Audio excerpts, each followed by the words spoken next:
গেল 2 মাসের ওপর হয়ে গেছে, সিএ লাগু হয়েছে, করেছে অ্যাপ্লাই করেনি। কেন? জোরের সঙ্গে বলতে পারছি জানেন? অসীম সরকার, শান্তনু ঠাকুর অ্যাপ্লাই করেনি, কোনো বিজেপি নেতা অ্যাপ্লাই করেনি।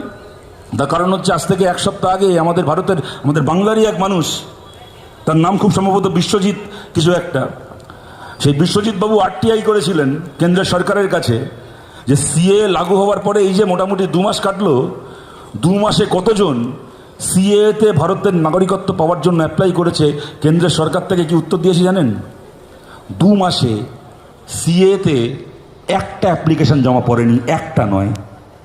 যারা এখানে আমাদের কথা শুনছেন, বিজেপিকে যারা ভোট দিয়েছিলেন, যারা বিজেপির সমর্থক আছেন, এটা তাদের উত্তর দেওয়ার দায় নয়। আমি বলছি যারা বিজেপির নেতারা রয়েছেন, যারা বাড়ি বাড়ি গিয়ে সিএ নাম করে লোককে উস্কেছিলেন, আপনাদেরকে জিজ্ঞেস করছি, কৈফিয়ত দিন মানুষের কাছে, আপনি কেন অ্যাপ্লাই করেননি সিএতে? একদিন ধরে সিএ করে গেলেন।